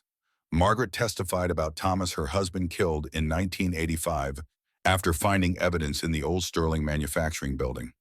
She produced Thomas's notes, his map, his careful documentation of what he'd discovered. She explained how the papers had disappeared the night Thomas died, how the brake failure on his tractor had been too convenient, too similar to Eleanor's death. I knew Marcus killed him, Margaret said, her voice steady despite the tears on her cheeks. But I couldn't prove it. I had no evidence, no witnesses, just the certainty in my heart. So I waited. I collected what evidence I could. I kept watch over the Ashford property, and I waited for Henry's heir to come home. On day 5, Bill took the stand. Walsh walked him through his inheritance, his discovery of the vaults, Marcus's threats. He told me he'd make Charlie disappear into foster care, Bill testified, said he had judges and social workers on payroll, said he could make my grandson vanish into the system and I'd never see him again. Then when that didn't work, he came to the arsenal with armed men. He said, and I quote, hand over everything or I kill all 3 of you, and claims self-defense. And you have recordings of these threats.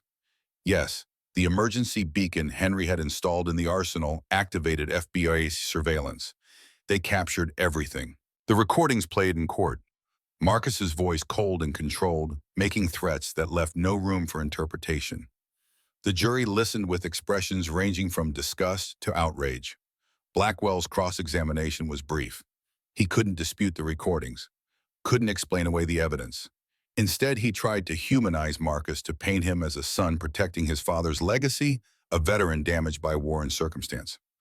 Mr. Parker, you stand to inherit approximately $900 million as a result of these proceedings, correct?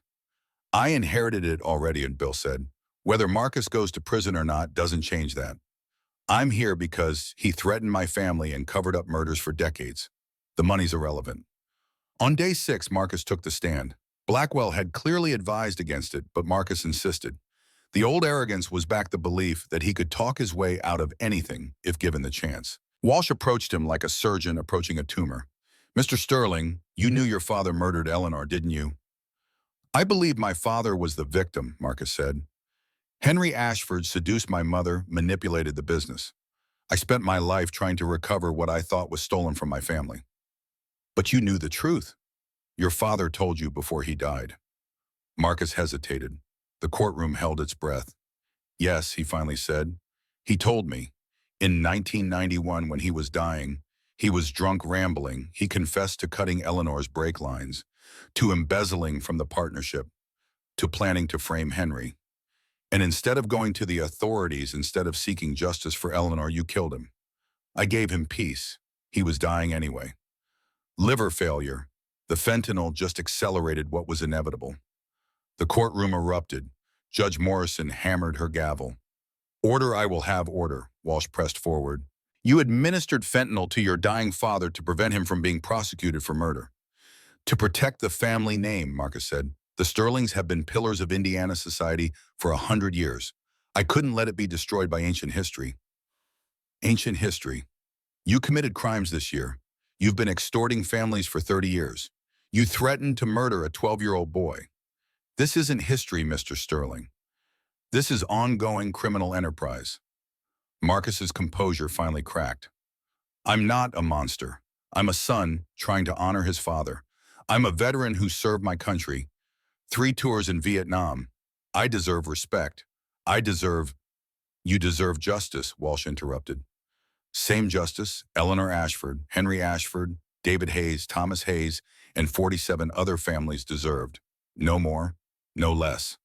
The jury deliberated for 6 hours. Bill spent that time in the courthouse cafeteria with Charlie and Margaret drinking bad coffee and waiting for the system to work the way it was supposed to work. Rebecca was there too, the woman Bill had met at the foundation fundraiser 2 months earlier. She sat beside him, her hand occasionally touching his arm, offering silent support. They'd been dating for 6 weeks, slow and cautious, both of them damaged by loss and wary of rushing into anything. But there was something solid there, something built on shared experience and mutual respect. Rebecca understood what it meant to lose a spouse, to raise children alone, to find purpose in helping others. She didn't need Bill to be anything other than what he was. When the jury returned, Bill's heart hammered in his chest. 60 years old, and he felt like a kid again, nervous and hopeful, and terrified of disappointment. Has the jury reached a verdict? We have your honor. On the charge of first-degree murder in the death of Robert Sterling, how do you find guilty? The word hung in the air like a bell tone. Margaret gasped. Charlie squeezed Bill's hand. Rebecca's fingers tightened on his arm. On the charge of attempted murder of William and Charles Parker, how do you find guilty? On 47 counts of extortion, how do you find a guilty on all counts? It continued. Every charge, every count. Guilty, guilty, guilty. Marcus sat perfectly still, his face carved from stone. Only his hands moved clenching and unclenching in his lap. Sentencing came 2 weeks later. Judge Morrison showed no mercy. Life in prison without possibility of parole for the murder. An additional 50 years for the fraud and extortion charges. $900 million in restitution to victims paid from assets Marcus had spent his entire life trying to steal. Marcus was given the opportunity to make a final statement. He stood, and for a moment, Bill saw not the cold predator, but the damaged boy who'd grown up with Robert Sterling as a father.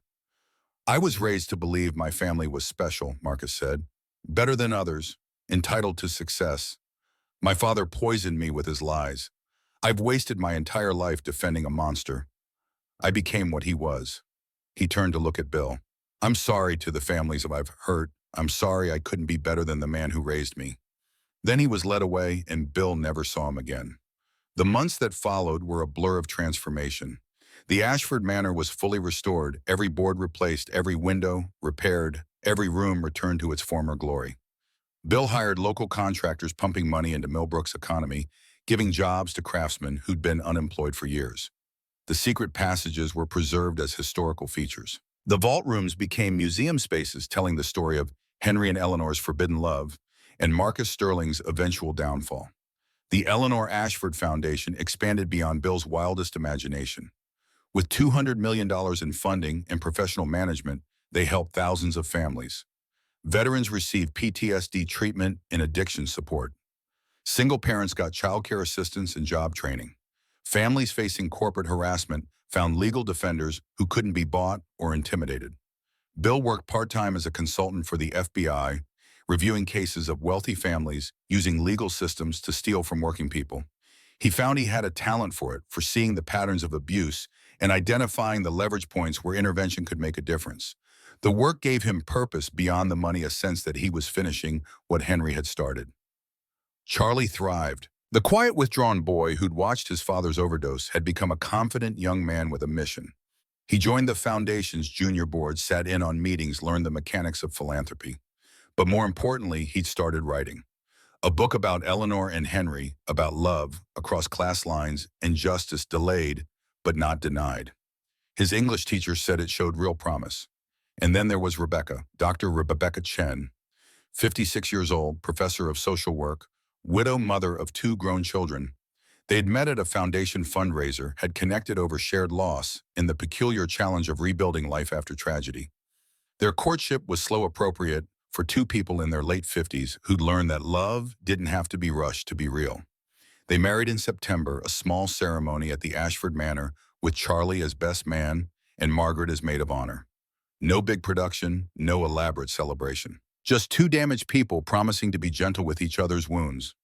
Rebecca moved into the manor, bringing her books and her late husband's medals, in the particular grace of a woman who'd survived hell and come out softer, not harder.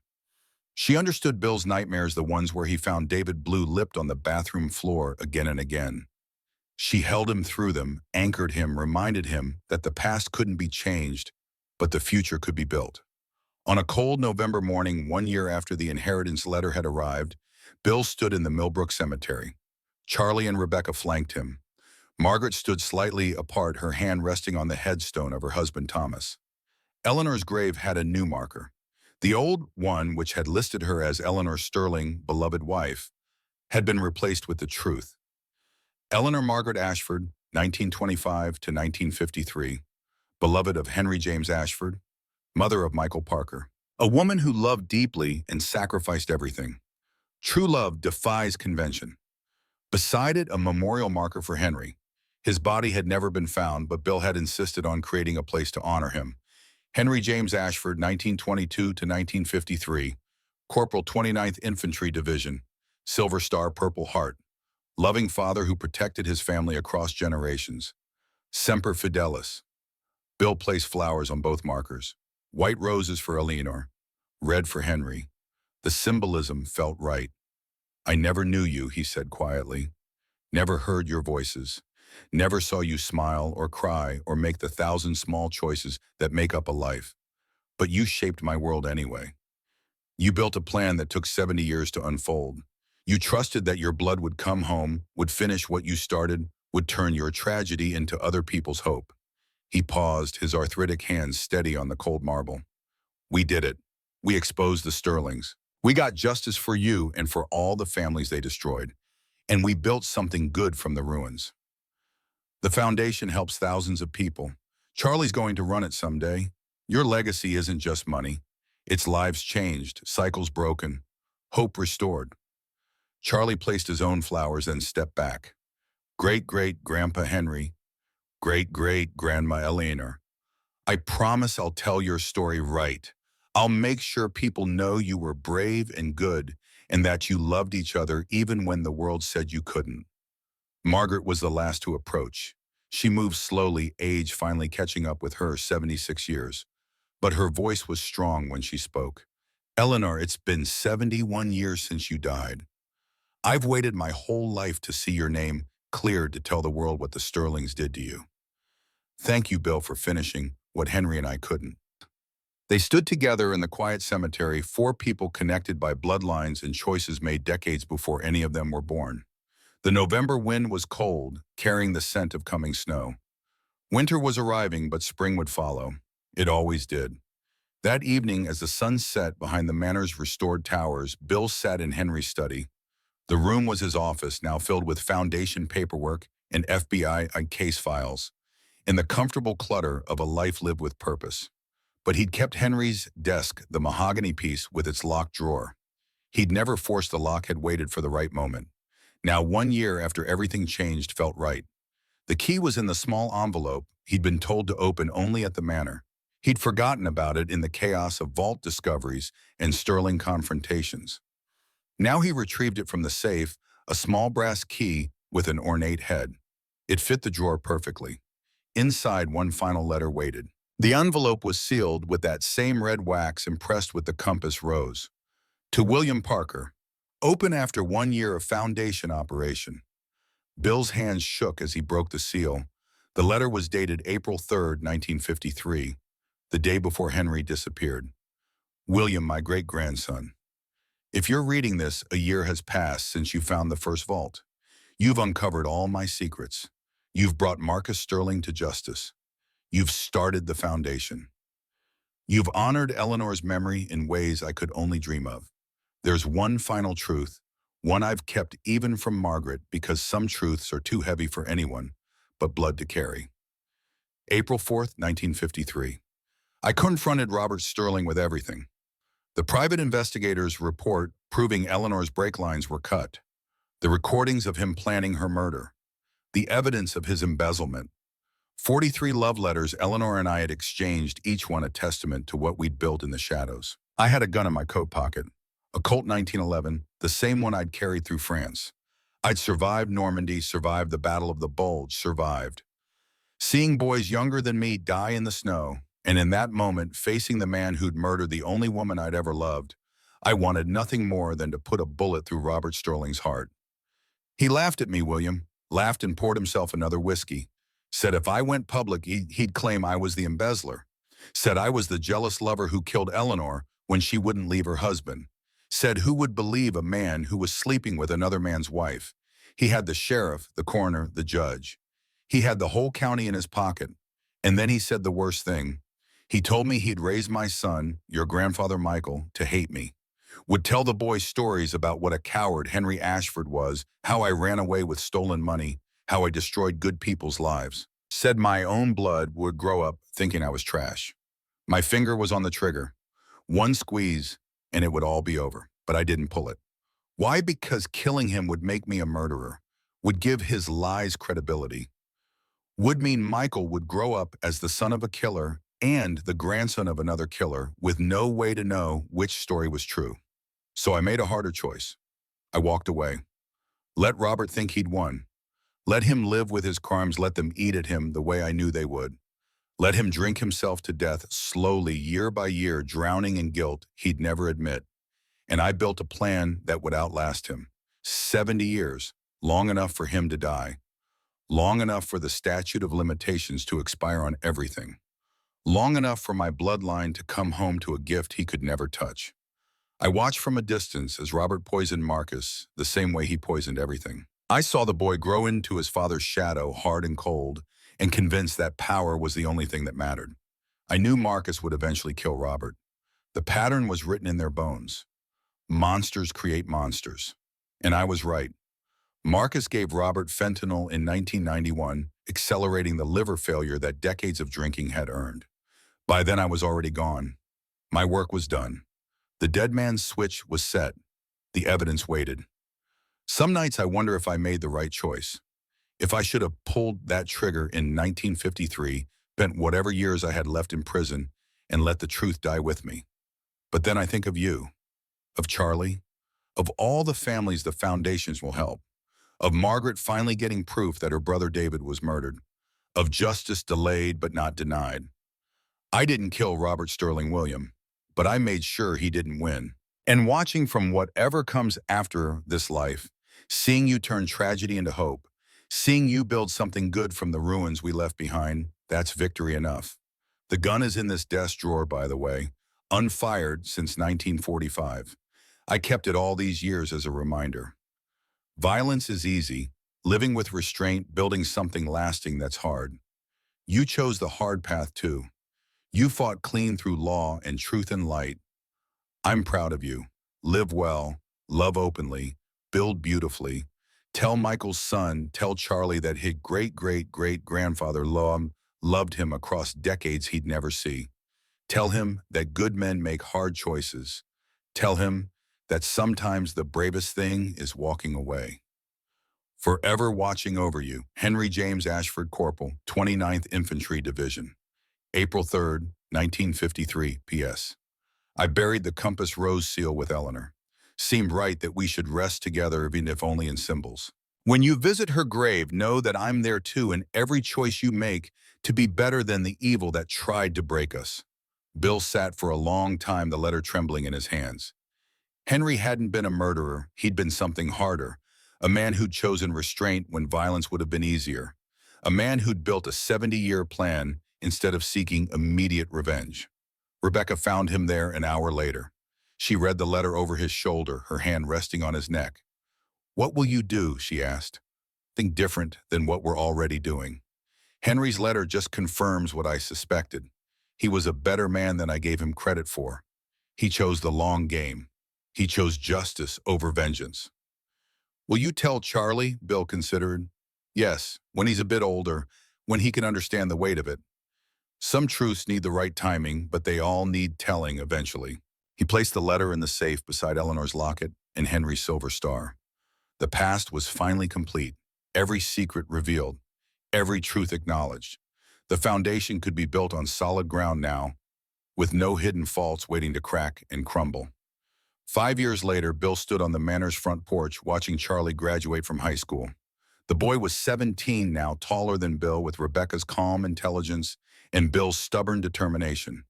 He'd been accepted to Indiana University to study social work. In 4 years, he'd take over the foundation's operations. The legacy would continue into another generation. The foundation had helped 20,000 families in 5 years. It operated in 8 states, employed 40 people, and had become a national model for addressing generational poverty and veteran trauma. The manor's first floor was a museum now visited by 50,000 people annually, telling the story of forbidden love and delayed justice that had somehow, against all odds, ended in redemption. Bill was 65. His arthritis was worse despite the expensive treatments wealth could buy. But he was happy in a way he'd never imagined possible during those dark trailer park days. He had Rebecca, he had Charlie, he had purpose. That evening, the three of them sat on the porch as the sun set behind the restored garden. The fountain worked now, water sparkling in the fading light. Roses bloomed where Eleanor had once planted them. The house glowed with warmth and life. "Grandpa," Charlie said, "when I have kids someday, should I tell them the whole story, even the dark parts?" Bill thought about Henry's final letter about restraint and justice and the terrible choices people made when systems failed them. "Tell them everything," he said. "The love, the injustice, the restraint, the redemption. All of it. Truth is messy, but truth is what sets people free." Eleanor and Henry's story isn't just romance. It's about fighting for what's right, even when the cost is everything. It's about love that transcends death. It's about justice delayed but never denied. And it's about choosing the hard path, the path of building, rather than destroying. Charlie nodded, absorbing this wisdom the way he absorbed everything, storing it for future use. They sat in comfortable silence as darkness fell. The manor's windows glowed golden. The foundation's sign stood at the gate, illuminated. Eleanor Ashford Foundation, breaking cycles since 2025. Somewhere in that house, in the vaults and the walls and the very foundation stones, Henry and Eleanor's love story lived on. Not as tragedy, though it had been tragic. Not as romance, though it had been romantic, but as transformation. As proof that even the deepest wounds could heal if you waited long enough, fought hard enough, believed strongly enough that justice would eventually arrive. Bill had been a desperate man, once broke and broken, raising his grandson in a trailer park, wondering how he'd survive the next month. That man felt like a stranger now. The inheritance had changed everything, yes. The money had solved problems money could solve. But the real inheritance wasn't the $900 million. It was the knowledge that he came from people who'd fought impossible battles and won. That Parker blood carried Henry's determination and Eleanor's courage. That even when the world seemed designed to crush working people into dust, resistance was possible. Victory was possible. Legacy was possible. As the stars emerged above the manor, the same stars Henry had painted on the tower room ceiling, 70 years ago, Bill felt the weight of all those generations. Henry and Eleanor. His father Michael, who died never knowing his real heritage. His son David, who died too young from demons he couldn't defeat. And Charlie, who would carry this story forward into whatever future waited. The past was gone, but not forgotten. The present was secure. The future was being built, one helped family at a time, one broken cycle at a time, one generation's wounds healed, so the next generation could start from higher ground. That was the real treasure Henry had hidden. Not money, though money helped. Not revenge, though justice had been served. But the understanding that love real, love the kind that sacrifices everything and expects nothing, could echo across decades and transform lives that hadn't even been lived when the first sacrifice was made. Bill reached for Rebecca's hand. She squeezed back her grip, strong and reassuring. Charlie sat between them, young and hopeful, and ready to carry this legacy forward. The manor stood behind them, no longer haunted by secrets, but alive with purpose. Every room had a story. Every vault had revealed its truth. Every mystery had been solved except the biggest one. How much good could one family do if given the resources and the will to try? They were still finding out. And Bill suspected they'd be finding out for generations to come.